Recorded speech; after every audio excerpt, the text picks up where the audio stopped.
All right, let's get right into it. When you think about the history of Canada, it's easy to picture settlers and railways. But the real story, the foundational one, is about a relationship that's been in the works for over 300 years. And it's all built on these agreements called treaties. This isn't just some dusty old history lesson. This is a living, breathing story that is still shaping the country right now. So take a look at this map. All those different colors, every single one of them represents a treaty. This isn't just a map of geography, it's a map of a relationship. It tells the story of how most of the land we live on was negotiated. And you know what? That process, that 300-year-old conversation, is still going on today. And that leads us to the big question, the one we're going to unpack here. What does it actually mean to be a nation built on treaties? It's a phrase we hear a lot, but it's so much more than that. It's the legal and political bedrock of the entire country. Okay, so let's start at the very beginning, because this whole relationship, it didn't kick off with First Nations just handing over land. Nope. It started as a conversation between equals long before Canada was even a country. The first treaties were all about partnership. Seriously, think of them as nation-to-nation agreements. You had European newcomers and Aboriginal peoples forming these powerful economic alliances, like the fur trade, which was a huge deal for both sides. And they also made these critical military alliances to protect themselves. It was a relationship built on needing each other and, for a while there, respecting each other. In all that partnership, it led to this one pivotal moment. A single document that kind of set the rules for every negotiation that was supposed to follow. This was the Crown laying its cards on the table, making its original promise. And here it is. This is from the Royal Proclamation of 1763. Some people have even called it the Indian Magna Carta. And what's wild about this quote is how blunt it is. The king himself is admitting that great frauds and abuses had been happening in land deals. So this proclamation was supposed to be the solution, a way to make sure any future deals were fair, public, and done the right way. So what came out of this proclamation? This huge legal idea: Aboriginal title. It was the first time the British Crown officially, publicly said yes. First Nations have rights to the lands they've always lived on. And this is the super important part. It said only the Crown could negotiate for that land. Not some random company, not individual settlers. It had to be a formal, public, nation-to-nation treaty. But, and you knew there was a but coming, right?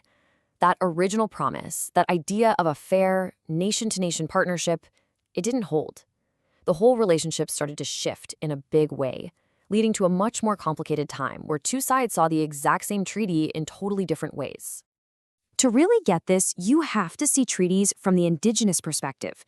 For a lot of First Nations, these agreements weren't just words on paper. They were living promises, recorded in oral traditions, and in things like this two-row wampum belt. See those two purple lines? They represent two different boats, a canoe for the Indigenous peoples and a ship for the Europeans, traveling down the river of life.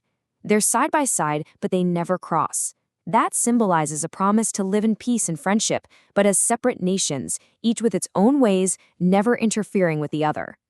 But by the late 1800s, during the era of the big numbered treaties, that beautiful vision was falling apart. You had two groups coming to the table with completely different shopping lists. The Crown, it wanted land. For settlers, for a massive railway, for resources, and it really wanted to avoid the kind of bloody Indian wars happening down in the States.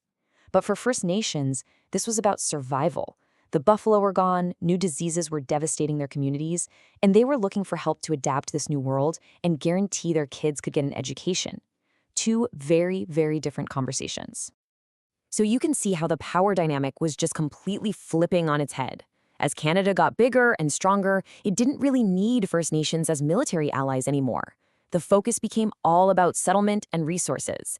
And then, smack in the middle of all this treaty making, a new law comes along that would change everything for the next 100 years.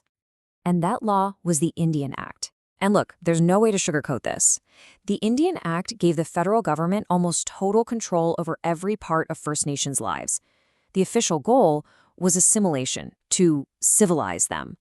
In one fell swoop, the promise of a nation-to-nation partnership was gone. It was replaced by a system where First Nations were basically treated like children, as wards of the state. Okay, so that brings us right up to today, because the story of treaties in Canada, it is far from over. In fact, you could say some of the biggest and most important negotiations are happening right now as we speak. So, why are we still negotiating treaties? It all comes down to what's called unfinished business.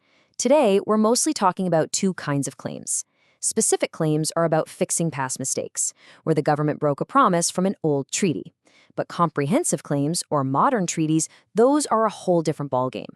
They deal with huge chunks of Canada where Aboriginal land rights were never dealt with by a treaty in the first place. And you can literally see the difference in scale here. On the left, that's a historic treaty signing back in 1876. On the right, that's a map of the James Bay Agreement from 1975, which is considered the very first modern treaty. We're talking about absolutely massive territories. Just how massive? Well, today, these modern treaties cover over 40% of Canada's entire landmass. Let that sink in for a second. 40%. That just shows you how huge this ongoing process really is. Okay, so let's pull all these threads together. We've gone from a partnership to a period of control and paternalism, and now into a new era of negotiation. And all of this history is the backstory for a word we hear all the time now: reconciliation. So, why should you care about this 300-year-old story? Well, it's all around you. It's the reason you hear land acknowledgements before a hockey game or a concert. It's the context you need to understand the headlines about land disputes. It is the absolute foundation of the whole national conversation we're having about reconciliation. And maybe the biggest takeaway is this: treaties aren't just old pieces of paper in a museum. They are living, breathing legal agreements that are still being argued about and interpreted today. Which leaves us with one last big question. This relationship started between nations. It got broken, and now it's slowly being redefined. So as these agreements keep changing and evolving, what does it really mean for all of us, Indigenous and non-Indigenous alike, to be a treaty partner today?